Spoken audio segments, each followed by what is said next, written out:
उपेंद्र कुशवाहा को राज्यसभा भेजना एनडीए की तरफ से ये बहुत ही एक ज़रूरी भी चीज़ है। इस लोकसभा चुनाव के दौरान जो समीकरण आप देखेंगे तो जो एम वाई समीकरण था, मुस्लिम यादव समीकरण, वो अब एम वाई के समीकरण हो गया, मुस्लिम यादव कुशवाहा समीकरण। यानी उपेंद्र कुशवाहा को, ये तो उपेंद्र कुशवाहा ने जरूर साबित कर दिया स्वीटी कि कुशवाहा समाज का एक जो मेन मुख्य कोई नेता है तो वो उपेंद्र कुशवाहा ही हैं और कोई अल्टरनेटिव उनका खड़ा नहीं हो पा रहा है। उनको खुश करने की बात तो फिर भी है ही स्वीटी, लेकिन उससे ज़्यादा बात यह है कि एनडीए अपना वोट प्रतिशत भी तो बढ़ाना चाहती है ना, अपना सीट नुकसान नहीं करेगी ना ऐसी स्थिति में। तो फिर वो खुशी दोनों ओर है स्वीटी। अगर उपेंद्र कुशवाहा जाते हैं राज्यसभा तो कुशवाहा समाज का वोट बैंक दोनों ही साध रहे हैं, दोनों की साधने की कवायद तेज है। चिराग पासवान एनडीए में है, जीतन राम मांझी एनडीए में है, फिर उसके बाद बीजेपी तो है ही, नीतीश कुमार है ही।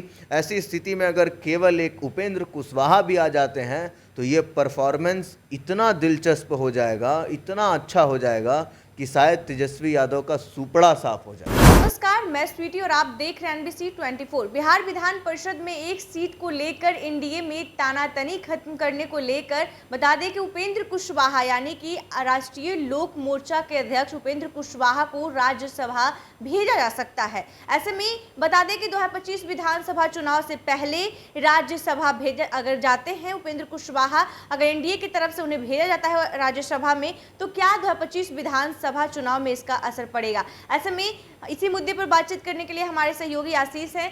पूरे विस्तार से जानेंगे कि आखिर जो खबरें निकलकर सामने आ रही हैं कि एनडीए और भाजपा की तरफ से अगर उपेंद्र कुशवाहा को राज्यसभा भेजा जाता है तो क्या कहीं ना कहीं कुशवाहा समाज को साधने की कोशिश तो नहीं की जा रही है 2025 विधानसभा में? नहीं, देखिए बिल्कुल स्वीटी, उपेंद्र कुशवाहा को राज्यसभा भेजना एनडीए की तरफ से ये बहुत ही एक ज़रूरी भी चीज़ है।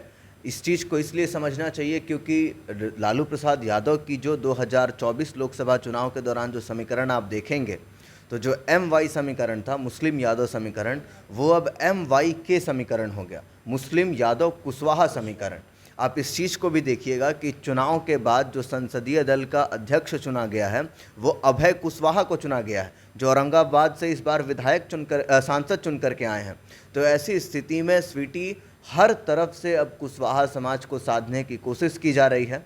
आप ये भी जानती हैं कि काराकाट से राष्ट्रीय लोक मोर्चा के अध्यक्ष उपेंद्र कुशवाहा चुनाव लड़ रहे थे, लेकिन वो हार गए। वो हारे या उनको हराया गया, ये उनमें नाराजगी चल रही है, ये बात की बात है स्वीटी। लेकिन कहीं ना कहीं उपेंद्र कुशवाहा को, ये तो उपेंद्र कुशवाहा ने जरूर साबित कर दिया स्वीटी कि कुशवाहा समाज का एक जो मेन मुख्य कोई नेता है तो वो उपेंद्र कुशवाहा ही हैं और कोई अल्टरनेटिव उनका खड़ा नहीं हो पा रहा है। कोशिश बहुत की गई थी कि सम्राट चौधरी हैं, वो खुद कुशवाहा समाज से आते हैं, वो काफ़ी हद तक ये काम कर देंगे। उन्हें खुश करने के लिए तो नहीं भेजा जा रहा है? नहीं, उनको खुश करने की बात तो फिर भी है ही स्वीटी, लेकिन उससे ज़्यादा बात यह है कि एनडीए अपना वोट प्रतिशत भी तो बढ़ाना चाहती है ना, अपना सीट नुकसान नहीं करेगी ना ऐसी स्थिति में। तो फिर वो खुशी दोनों ओर है स्वीटी। अगर उपेंद्र कुशवाहा जाते हैं राज्यसभा तो इस चीज़ को समझिए कि 2 राज्यसभा की सीटें इस बार खाली हुई हैं। एक नवादा से सांसद चुने गए हैं विवेक ठाकुर, तो उनकी सीट खाली हुई है, और एक मीसा भारती पाटलिपुत्रा से जो चुनी गई हैं सांसद, इस वजह से राज्यसभा के लिए सांसद की जो पद है वो खाली हुई है। अब इसमें एक और चीज़ देखना दिलचस्प है स्वीटी की, जो पाटलिपुत्रा से जो सीट खाली हुई है इस पर राज्यसभा में 4 साल का कार्यकाल और बाकी है। तो ऐसे में ये सीट जो है वो जदयू के खाते में राज्यसभा की जा रही है और एक बीजेपी के खाते में जा रही है, जो कि विवेक ठाकुर की सीट जो खाली हुई है उस पर अभी 2 साल का कार्यकाल बाकी है। तो स्वीटी, इस चीज़ को समझना बहुत दिलचस्प है कि कुशवाहा समाज का वोट बैंक दोनों ही साध रहे हैं, दोनों की साधने की कवायद तेज है।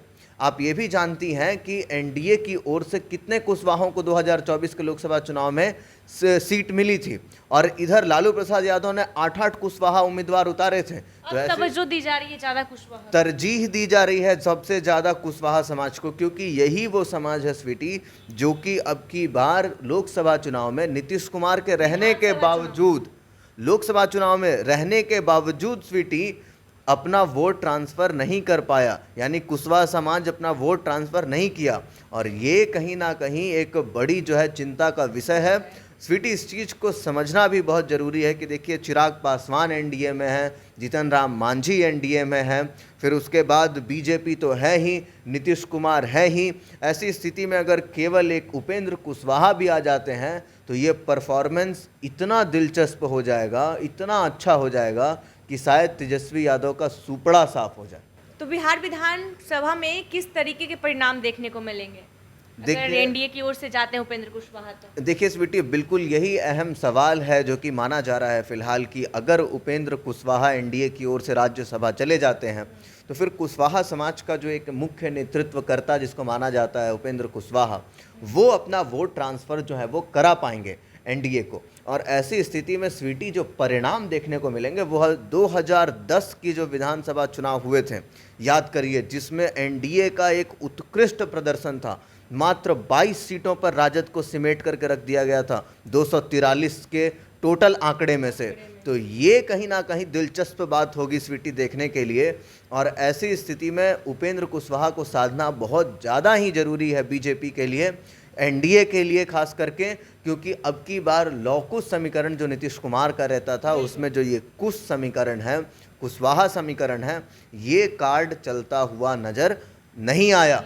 तो ऐसी स्थिति में उपेंद्र कुशवाहा को लवकुश से जो समीकरण है उसको थोड़ा बता दीजिए विस्तार से कि लवकुश समीकरण क्या है?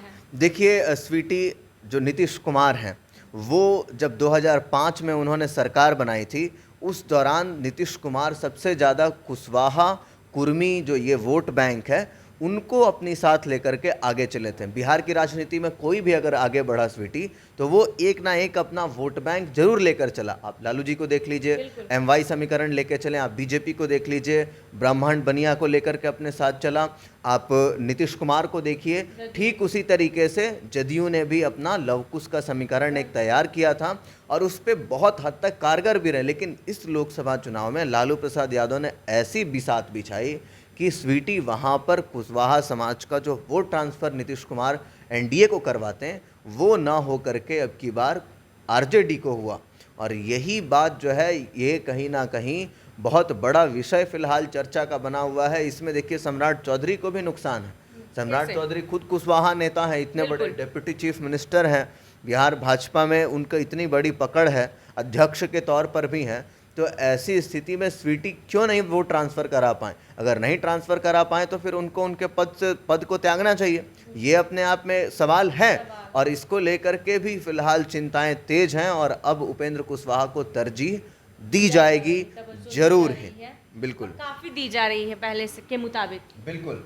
ऐसे में हमारे सहयोगी आशीष ने सब कुछ विस्तार से बताया कि अगर उपेंद्र कुशवाहा राज्यसभा जाते हैं तो 2025 विधानसभा चुनाव में क्या इसका परिणाम होगा।